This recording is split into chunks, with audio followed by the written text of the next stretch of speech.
Hello friends, तो today we are going to discuss regarding cash budget। आज हम important cash budget का discussion करने वाले हैं। जैसे मैंने पहले ही कहा था कि हमारा न्यूमेरिकल वर्जन अगर बजटरी कंट्रोल में चेक किया जाए, उसकी इम्पोर्टेंस की रैंकिंग में number second is cash budget. Number 1 ranking जाती है फ्लेक्सिबल बजट को, जो हमने डिस्कस किया। अब सेकंड में हम आ रहे हैं cash budget, how cash budget is prepared. तो जब इसका हम मेथड कहते हैं how it is prepared, it is always prepared on the basis of receipt and payment method. Cash budget को रिसीट्स एंड पेमेंट मेथड के अनुसार बनाया जाता है। सबसे पहले इनकी एस्टिमेटेड रिसीट चेक की जाती है, then we have to collect the estimated payments, then total estimated payments are deducted from the estimated receipt। अगर हमारी एस्टिमेटेड रिसीट एक्सीड करती हैं तब हम कहते हैं अवर बजट इज फेवरेबल बजट और अवर बैलेंस इज फेवरेबल। अगर हमारी एस्टिमेटेड पेमेंट्स एक्सीड कर जाती हैं as compare to receipt, then that will be known as negative budget और नेगेटिव बैलेंस और एडवर्स बैलेंस। तो हमें कैश बजट किसी भी ऑर्गेनाइजेशन को बनाने के लिए हमें लेना पड़ता है रिसीट एंड पेमेंट मेथड। तो अब हम देखना चाहते हैं इनके मेन ऑब्जेक्टिव क्या हैं। इसका मेन ऑब्जेक्टिव नंबर 1 हम ये कह सकते हैं, to ensure sufficient cash in the organisation. हमारी ऑर्गेनाइजेशन में ये इंश्योर किया जाए कि वहां पे सफिशिएंट कैश अवेलेबल है फॉर फ्यूचर ऑपरेशंस। जो भी फ्यूचर एक्टिविटीज होंगी उनके लिए सफिशिएंट कैश अवेलेबल होना चाहिए। Number 2, if there is any shortage, that shortage should be removed first. तो ये हमें डिस्क्लोज करेगा, if there is going to be any shortage, that shortage must be recouped. उसको पहले रिकवर किया जाए, then we have to go for future activities. तो इसलिए हमारी ऑर्गेनाइजेशन में लिक्विडिटी की शॉर्टेज नहीं होनी चाहिए। तो इसके लिए हम कैश बजट बनाएंगे और कैश बजट हमें सरप्लस के बारे में इंफॉर्मेशन देगा। अगर हमें कोई सरप्लस सेल से मिलेगा और एनी इन्वेस्टमेंट से मिलने वाला है, that can be known through the budget. तो ये भी हमारी जो भी एक्टिविटीज हमें सरप्लस देंगी और शॉर्टेज देंगी, that can be known through budget. तो इसके लिए हम कैश बजट बनाते हैं ताकि ऑर्गेनाइजेशनल एफिशिएंसी को समझा जाए, उसको पहचाना जाए और उसके बारे में हम रेमेडीज को कर सकें that is available in the organisation. तो अब मैंने एक बड़ा सिंपल सम लिया रिगार्डिंग कैश बजट। तो इसका हमने सबसे पहले हम प्रॉब्लम को अंडरस्टैंड करेंगे, then we have to go for solution. तो सबसे पहले मैं प्रॉब्लम को स्टडी करना चाहता हूं। A firm expects to have 30,000 in bank on 1 May 2019। अब फर्म का ओपनिंग बैलेंस गिवन है 30,000 इन कैश। ये फर्म को एक्सपेक्टेशन है और आपको इंफॉर्मेशन दी जाती है और हमें बजट बनाना होगा फ्रॉम मई टू जुलाई 2019। हमें मई से लेके जुलाई 2019 तक हमें बजट बनाना है और हमें इंफॉर्मेशन गिवन है, but we have been given information from month of March to month of July. हमें इंफॉर्मेशन मार्च से लेके जुलाई तक गिवन है, लेकिन हमें बजट बनाना है फ्रॉम मई टू जुलाई। अब हमें इंफॉर्मेशन में क्या क्या गिवन है। नंबर 1 हमें सेल्स गिवन है, परचेज इंफॉर्मेशन है, वेजेस गिवन है, factory expense, office expense and selling expense. अब हमें जो इंफॉर्मेशन है that is given from month of March to July, but we have to prepare budget from May to July. अब ये हमारा total information है। अब कुछ हमारी एडजस्टमेंट्स भी हैं। अब नंबर 1 हमारी एडजस्टमेंट है, वो ये कहती है 25% of sale is for cash. जो भी मंथ चल रहा होगा जिसका हम बजट बना रहे होंगे 25% तो हमें इमीडिएटली कैश मिल जाएगा, लेकिन उसका जो 75% होगा वो हमें नेक्स्ट मंथ और फॉलोइंग मंथ में रिकवर होगा। इसका मैं अगर एग्जांपल लूं, अगर हम मई मंथ का बजट बना रहे हैं तो 25% तो हमें इसका कैश मिल जाएगा, लेकिन इसका जो 75% होगा for the month of May that will be recovered in the month of June. तो ये हमारा एग्जाम्पल होगा। इसी प्रकार हम अप्रैल मंथ को भी समझ सकते हैं। अप्रैल मंथ की सेल का भी 25% हमें इमीडिएटली मिल गया होगा, लेकिन अप्रैल मंथ की 75% सेल की रिकवरी वो हमें होगी in the month of May. तो ये मेरी पहली एग्जांपल है, ये इसका बेस हमें अपने बजट में लेना है। सेकंड, हमें इंफॉर्मेशन गिवन है, सप्लायर्स हमें 2 मंथ्स का क्रेडिट दे रहे हैं। इसका मतलब हमें जो पेमेंट करनी होगी वो 2 मंथ्स ओल्डर मंथ्स की करनी होगी, बैक मंथ्स की हमें रिगार्डिंग परचेजेस अब हम पेमेंट करेंगे। थर्ड हमारी इंफॉर्मेशन है delay in payment of wages and all other expenses 1 month, और जो भी हमारे एक्सपेंडिचर और वेजेस की पेमेंट होगी that will B 1 month back.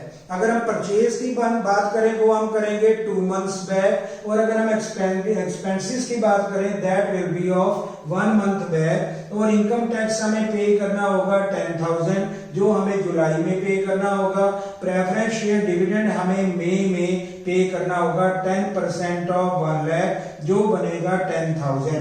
ये हमारी 5 एडजस्टमेंट्स हैं और इंफॉर्मेशन है। Keeping in view with the information and adjustments we have to prepare the cash budget, and cash budget is to be prepared from May to July 2019। तो जब हमें इस प्रकार कहा जा रहा है हमें 3 कॉलम्स बनाने होंगे from the month of May, similarly June and July, there shall be particulars. In the heading हम लिखेंगे cash budget for the organisation. अब सबसे पहले हम स्टार्ट करेंगे receipts, then we have to go with the estimation of payments, estimated figure of payments. अब number 1 हम ले रहे हैं ओपनिंग बैलेंस। अब सबसे पहले ओपनिंग बैलेंस लिया जाएगा 30,000, क्योंकि हमारा जो सम स्टार्ट हुआ था वो कहते हैं 1 मई को हमें ओपनिंग बैलेंस मिलेगा 30,000। तो यहाँ पे हमने लिखा ओपनिंग बैलेंस 30,000। अब हमें लेनी होंगी रिसीट। अब नंबर 1 रिसीट होगी 25% इज फॉर कैश। अगर हम मई मंथ का बजट बना रहे हैं तो हमें मई की सेल को देखना होगा। It is given 50,000। अब 50,000 का 25% हमें इमीडिएटली रिकवर हो जाएगा, तो ये बनेगा 50,000 इंटू 25%, ये बनेगा 12,500। अब हमें प्लस करना होगा कैश रिसीव्ड फ्रॉम डेटर। तो यहाँ पे जैसे लिखा है कि इमीडिएटली तो हमें 25% कैश सेल मिलते हैं, लेकिन जो उसका 75% होता है वो हमें फॉलोइंग और नेक्स्ट मंथ में रिकवर होता है।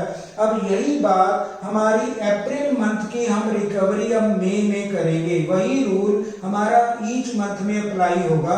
अब मैंने अप्रैल मंथ की कैलकुलेशन अगर की 25% हमें इमीडिएटली अप्रैल मंथ में मिल गया, लेकिन उसका जो 75% होगा that will be recovered in the month of May. तो मुझे मई मंथ के ऑल दी रिसीट जो भी होंगी उनकी कैलकुलेशन यहाँ पे करनी होगी। तो यहाँ पे हम ये कह सकते हैं कि 46,000 जो सेल अप्रैल की हैं उनका 75% हमें मई में रिकवर होगा। तो in the month of May में मुझे टोटल रिसीट को कैलकुलेट करना है। अब ओपनिंग बैलेंस हमारा 30,000, 25% तो हमने मई मंथ की सेल का कैलकुलेट कर लिया, और 75% जो हमने लास्ट मंथ का कैलकुलेट किया, क्योंकि लास्ट मंथ के 75% हमें अब मिलेंगे in the month of May, क्योंकि हमें फॉलोइंग मंथ में रिकवरी होती है। जैसे हमारी फर्स्ट इंफॉर्मेशन कह रही है, तो हमें मिलेगा 75% of 46,000 that will be of April. ये मैंने लिखा 75% ऑफ अप्रैल, ये बनेगा 34,500। तो हमारी 3 रिसीट होगी। नंबर 1 होगा opening balance, then cash receipt from debtor. तो टोटल हमारी रिसीट होंगी 77,000। अब हमें करनी होगी पेमेंट। अब पेमेंट के लिए हमें 2 मंथ्स का टाइम मिल रहा है, हमारा सप्लायर हमें 2 मंथ्स का क्रेडिट दे रहा है। इट मींस हमें मई के मंथ में मार्च मंथ की पेमेंट करनी होगी रिगार्डिंग पेमेंट टू सप्लायर। तो अब हम करेंगे कैश पेड टू सप्लायर। अब मार्च की परचेजेस हमें देखनी होगी, दैट विल बी ऑफ 24,000 जो हमारी मई में इंप्लीमेंट होगी। तो यहाँ पे हमने लिखा cash paid to supplier 24,000। Similarly हमें 1 मंथ बैक के ऑल एक्सपेंडिचर अब हमें मई में पे करने होंगे। तो इसका मतलब कैश पेड फॉर वेजेस, ये हमें अप्रैल मंथ की वेजेस को पे करना होगा। That is our third adjustment. तो थर्ड एडजस्टमेंट में हमें 1 मंथ का टाइम मिल रहा है। तो इसका मतलब इन मंथ ऑफ मई हमें अप्रैल मंथ की वेजेस की पेमेंट करनी होगी। और similarly all expenditures have to be paid. तब यहाँ पे वेजेस की हम पेमेंट करेंगे, तो ये बनेगा cash paid for wages April 6500। Similarly factory expense हम पे करेंगे 3500, ऑफिस एक्सपेंस हम पे करेंगे 4000, सेलिंग एक्सपेंस हम पे करेंगे 3500। और मई में हमें डिविडेंड भी पे करना होगा 1 लाख का। 1 लाख के ऊपर 10% का हमें डिविडेंड पे करना होगा, that will B 10,000। It is 5th adjustment. तो यहाँ पे हम पेमेंट ऑफ डिविडेंड करेंगे 10,000। तो टोटल रिसीट हमारी आई है मंथ ऑफ मई 77,000 और जो हमारी पेमेंट है वो हमारी 51,500 है। तो नेट फेवरेबल बैलेंस होगा 25,500। तो इसको हम फेवरेबल इसलिए कह रहे हैं because in the month of May receipts were more. अगर रिसीट्स हमारी एक्सीड करती हैं as relative to payment, then that will be known as favourable. अगर ये एडवर्स होता, अगर हमारी पेमेंट्स ज्यादा होती तो इनको हम एडवर्स भी कह सकते थे, लेकिन ये आंसर हमें फेवरेबल आंसर मिल रहा है। तो जो भी हमारी मई के मंथ में ट्रांजैक्शन होंगे, जो पेमेंट जाएंगी या रिसीट होंगी, that is calculated in the month of May. जो हमारी एडजस्टमेंट्स बता रही हैं, जो हमें पे करना होगा regarding month of May. Similarly we are shifting the month of June. अब वो जो क्लोजिंग बैलेंस ऑफ मई है, that will be opening balance of June. तो ये होगा ओपनिंग बैलेंस 25,500, यानी closing balance will be opening balance. Now we have to go with the again cash sale. Number 1 adjustment, each month की जो cash cell है वो हम कैसे कैलकुलेट करते हैं, जिसका मेथड होगा 25% ऑफ करंट सेल। अब हम सेल देखते हैं जून की 72,000, इसका 25% हमें जून में कैश सेल के रूप में मिलेगा। तो यहाँ पे हमने लिखा कैश सेल, ये बनेगा 18,000। अब इसका जो 75% है that will be recovered in July, but we have to now recover 75% of May। अब हमें पिछले महीने यानी मई के मंथ का जो 75% है वो हमें जून में रिकवर होगा।